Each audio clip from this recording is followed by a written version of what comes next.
Today on Podcast Perspectives, we are joined by Andy Slater, Head of Partnerships and Strategy at ART19. How do you decide which publishers are the right fit for ART19? It's really important to understand what the needs are from the sales team as far as what type of audiences and content people are looking for, as well as making sure that it can scale to make it worthwhile for the advertiser and for the publishers alike. We'll talk about his journey from radio to podcasting, how ART19 is reshaping the hosting landscape, and what it's really like to sell audio at scale in the Amazon ecosystem. Welcome to the show, Andy.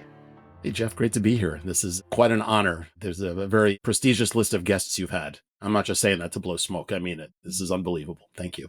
I appreciate it, but also long overdue. You were on one of my first lists that we put together for this show. So I'm glad we're finally going to get to do this. We have these talks all the time, so it'll be nice to memorialize it.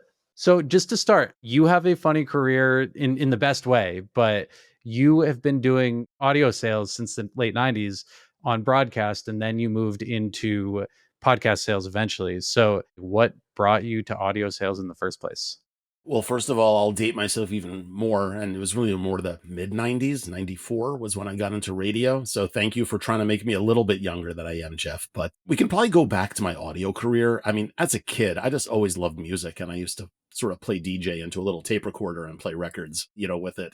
And when I was in high school, I worked in the stereo department of Bamberger's at the Willowbrook Mall in Wayne, New Jersey. Literally sounds like something out of a John Hughes movie, I know, but people that grew up in the New York, New Jersey area would remember Bamberger's, which became Macy's eventually. I've been in sales my whole career. First job out of college, I actually sold phone systems and fax machines for AT&T.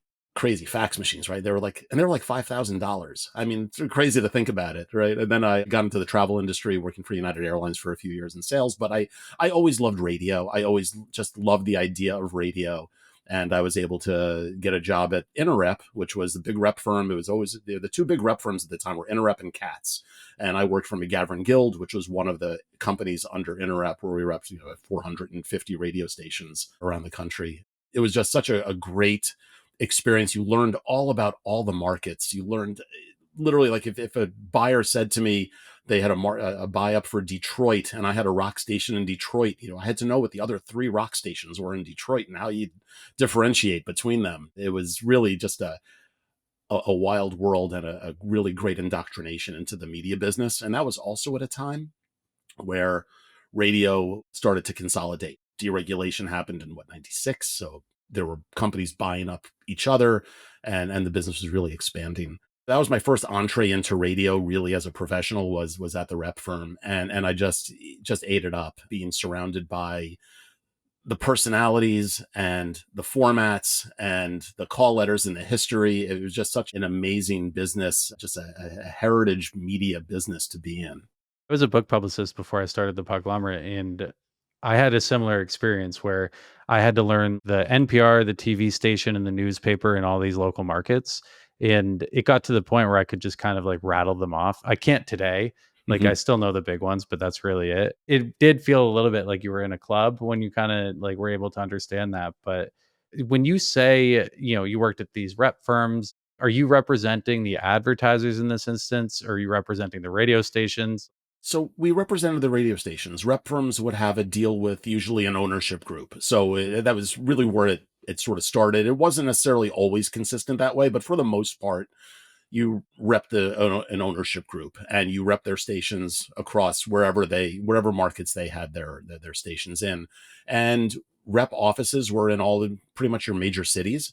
And we were calling on the ad agencies and the media buying departments and the media agencies, within those markets. If you think about it, if you're a media buyer and you're buying for Hershey's or for Toyota or for CBS, you were buying the whole country and you were buying stations in over 100 markets, maybe 150 markets.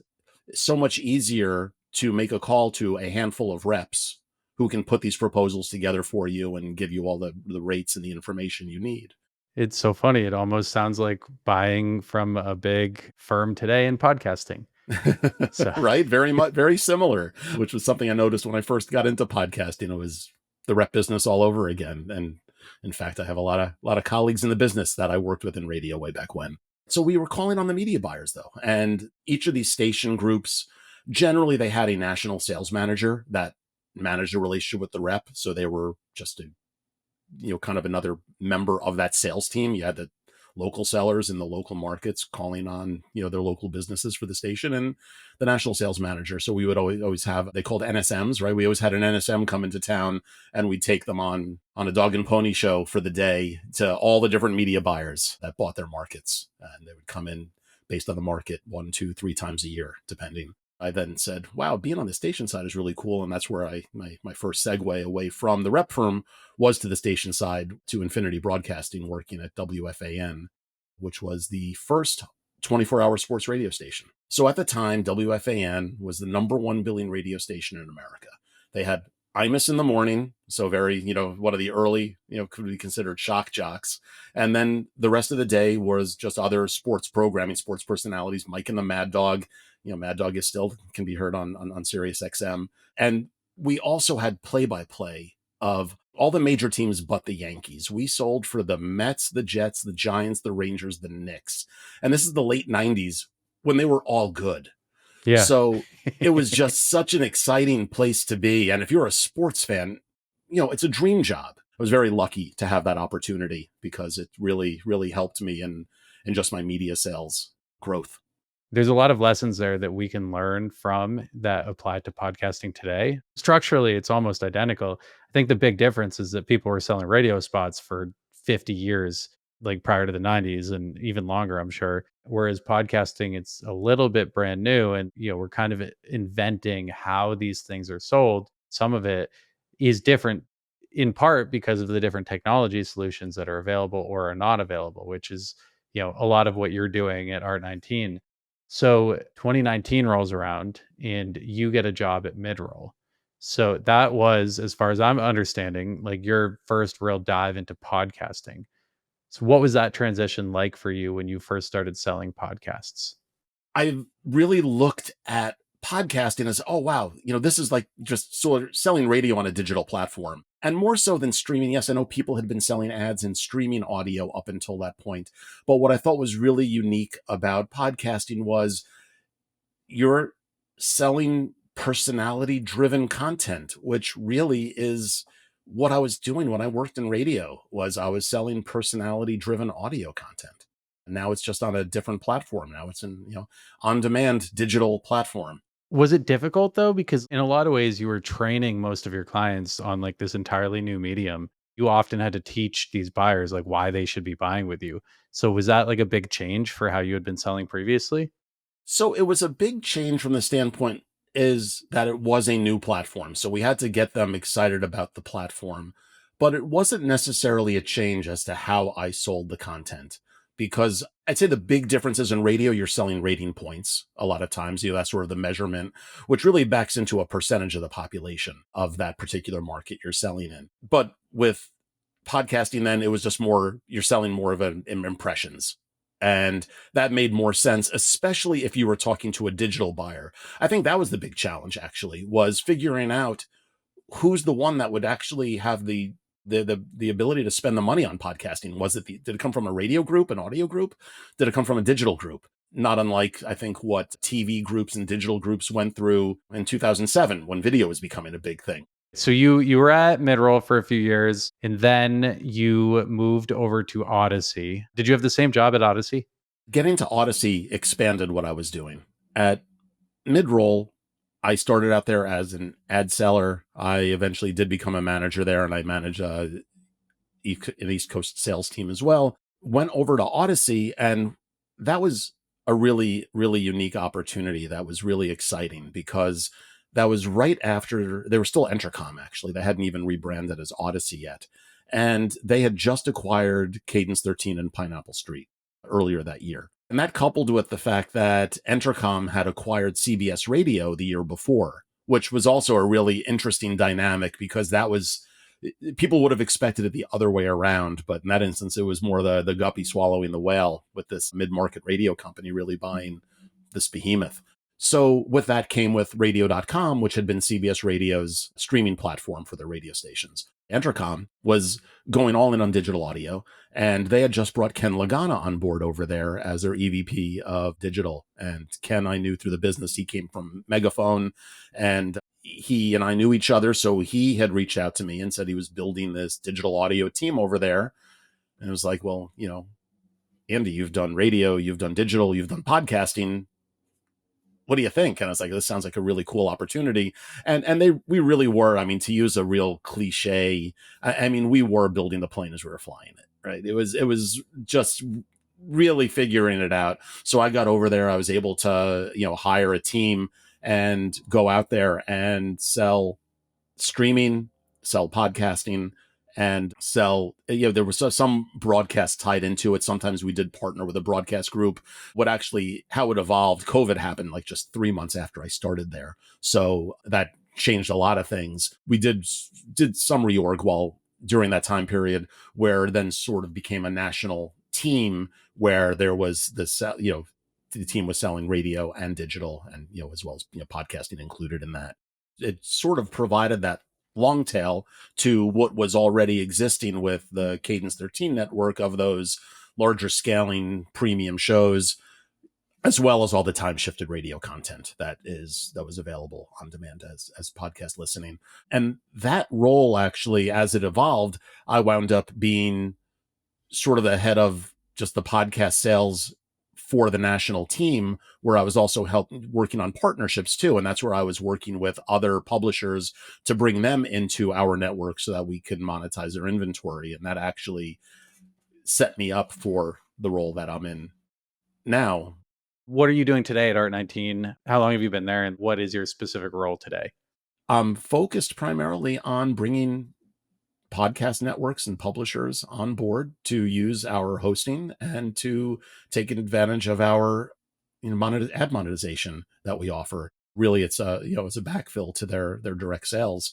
And I work with primarily enterprise level networks, larger podcasters. It's just amazing how the business has evolved to where you have people that focus on large and small now. I mean, I say people, companies that focus on larger versus smaller, because I think back in the day, when I was at mid-roll, it's like, you got 10,000 downloads. Great. Come on board. We'll take you, where now it's a lot different. How so? Like, what's an ideal client for you in terms of bringing somebody onto the ART19 platform? An ideal partner for me is someone that brings on a large tranche of inventory that can be monetized, and also that brings in the right kind of supply that meets with the advertiser demands. So, we are a little picky sometimes as far as, how much inventory that we would be able to bring in, and as making sure that it's going to get filled to the level that we want that inventory to get filled. We don't want people, number one, to get buyer's remorse. They come on board and maybe it doesn't meet their expectations because we didn't do enough due diligence on the character of that supply. That maybe the demand isn't there for them, and we want to make sure that we're hitting it out of the park for everybody, for our advertisers and for our partners that are providing the inventory to us. What are some of the questions that you would ask in order to figure out, like, if this is a good fit from the buyer's perspective?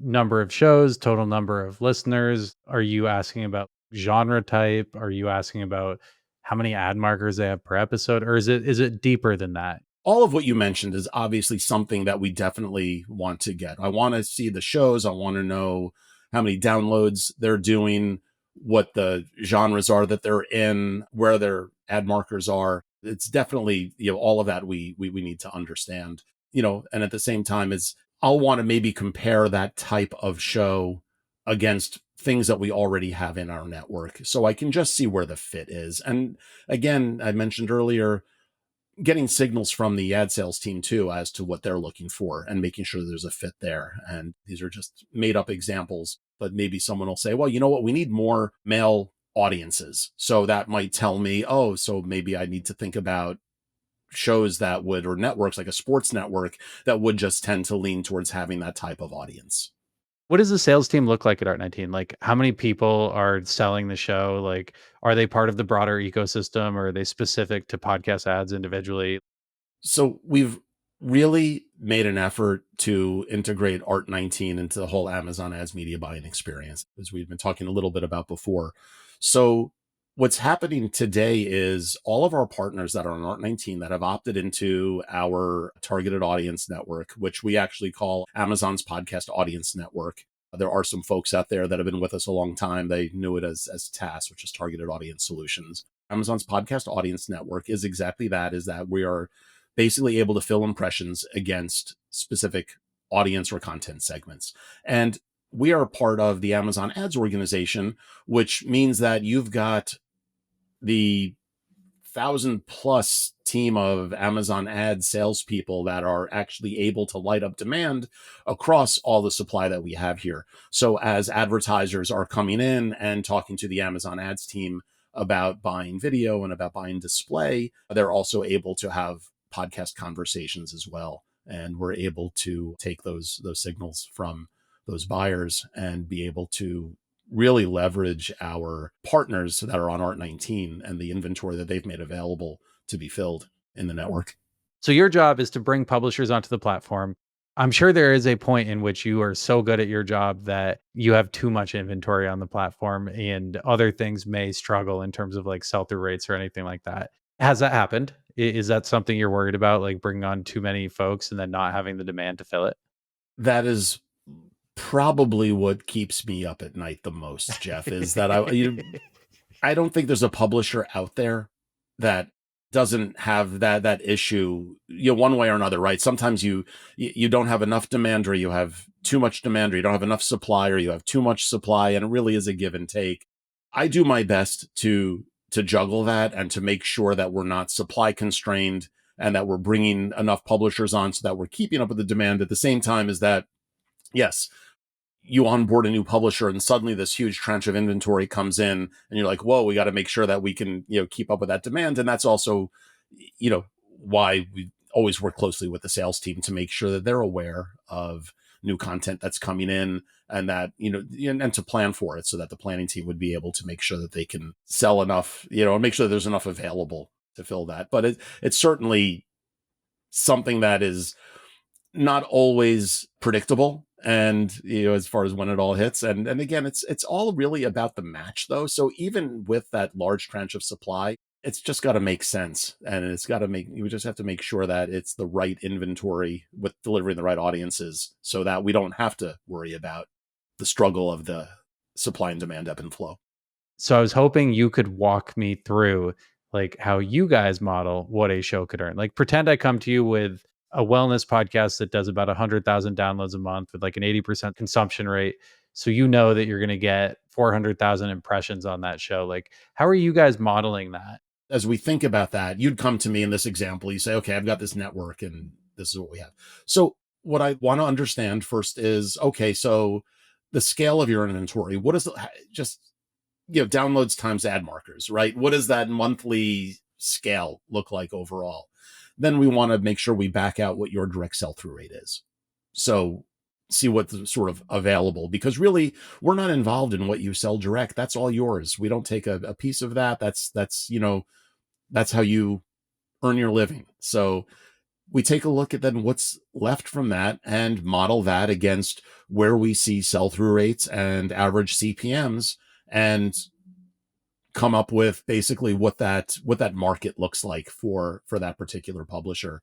And then we look to see, does that seem realistic that we would be able to achieve the X% sell-through rate at X CPM in what we're seeing across our network for this type of content, or for these types of audiences.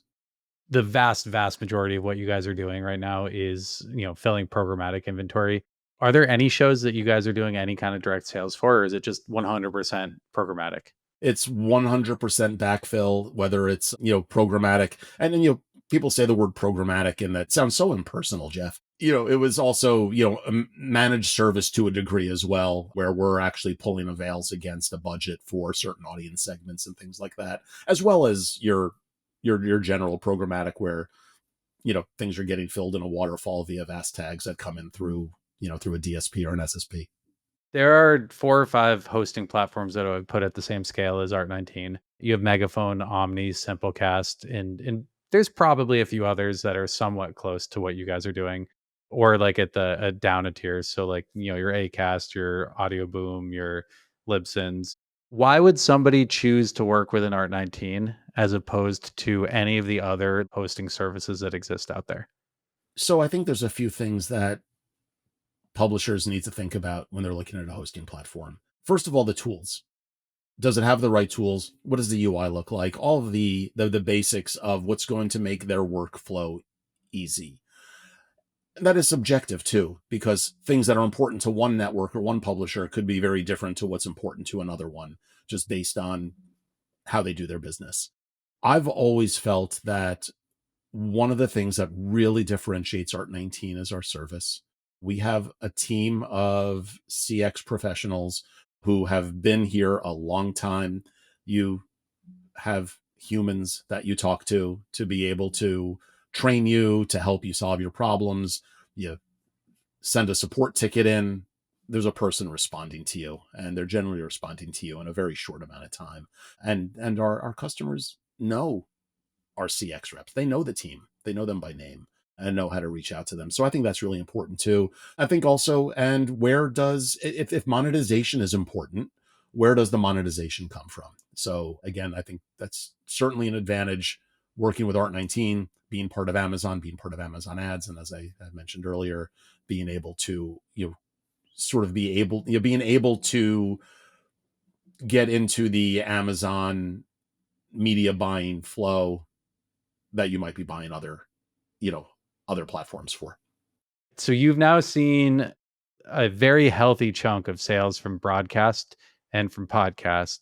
And it does feel like there's a lot of trends that are coming up in the industry, and one of them is video. So, how is Art19 starting to think about how to, or if to, integrate video into what you all are doing in the podcast space? We're definitely putting a lot of thought and effort into what we do in video. And we have teams that are really deciding what is the best approach on how we can best serve our customers with video. Really TBD, and we'll see more as 2026 goes on as to what we can do in the short term and what we can do in the long term to serve our customers. But video is definitely something that's top of mind and certainly something we are working on. What are the other trends that you guys are paying attention to right now? Programmatic audio, programmatic in podcasting has certainly been top of mind for a lot of people, and certainly something that everybody's digging into, and publishers want to be able to take advantage of that. And that's where we've already dug in, as I mentioned before, being part of Amazon ads, having this podcast inventory available on the Amazon DSP so buyers can transact there where they transact like they do with other platforms. So that's a really, really big trend that we're already dialed in on and supporting and producing. Is there anything that you think advertisers still don't understand about podcasting? Is there like a misconception that you encounter like over and over again? Advertisers are definitely leaning into podcasting more. I just saw an advertiser perceptions study that came out that said, I think with 3 out of 5 advertisers that are buying audio want to do more in podcasting. I still believe there's a lot of education that can happen in general for podcasting so that advertisers can understand thinking outside of just the ranker of the top 100 shows or whatever it is. Those don't change very much. Those rankers, right? So it's more about thinking how they can certainly lean into some of these big shows that will perform for them, as well they should. Host read ads on big podcasts is how we got here. So I would never say that people should look away from that.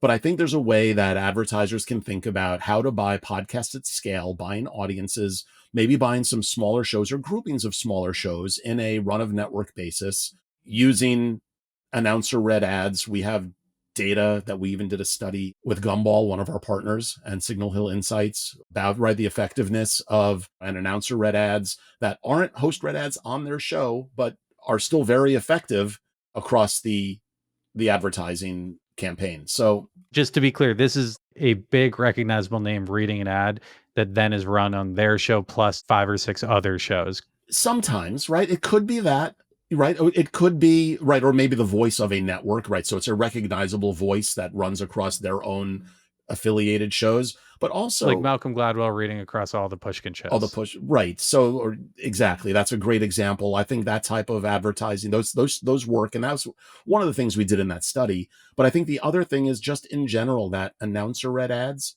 also are still effective because podcast listeners are leaned in. And I would love to just see, so advertisers can think about buying podcast audiences in tandem with how they buy specific shows. And I think that's really a really important differentiation. I also think that there's still an education that can happen just across the entire podcast value chain. You've asked me some questions today about us, about ART19 as a hosting platform, about ART19, how we fill ads. Do we sell shows direct or do we not, or anything like that? I think sometimes a buyer might come in and not necessarily understand the nuances, the differentiation of a podcast hosting platform versus the actual listening app where people consume the content. And certainly there is a differentiation there. I think what a buyer probably wants to understand is when they're buying from a network or buying from a publisher and thinking about how they're buying their ads and beyond host read, is understanding what are the capabilities that the platform they use can provide to help aid them in their targeting, aid them in their ad delivery, aid them in their reporting, and what pieces of data they can get from it. Things like listen through rates. That's data that actually lives in the listening app, not in the hosting platform. The hosting platform is downloading a file, right? And even download, right? That's a funny word because you hit play and says, well, I streamed it. I didn't download it. I streamed it because I just hit play. I didn't download it to my device. I mean, technically you've downloaded it because what a podcast is a file that gets sent via the RSS feed. So you're not physically downloading it to a device, but you are technically downloading that piece of content. That's how it's being delivered. So once the hosting platform has sent that piece of content to wherever the listener is consuming it, right, they've kind of done their job. They've sent the file, they've inserted the ads, they've done all the ad decisioning, and whether someone has listened to the entire episode actually happens on the listening app, not in the hosting platform. What advice do you have for anybody who's entering the audio space today? If someone was entering the audio space today, I guess the first question I'd ask them, are you sure? No, seriously, I if somebody was entering the audio space today, I would tell them that they really should make sure they understand the tech behind digital audio, that to understand streaming, understand who the players are, where people consume content, and also make sure they understand the advertising market if they're going in on the ad sales side of the business. Andy, thank you so much for joining us. This was a blast. I'm very excited for this to go out in the world, and I'm sure I'll see you at a conference soon. Yeah, thanks, Jeff. This was great. I can't believe the list of names that I now joined. So this is something I'll definitely feature on my LinkedIn profile.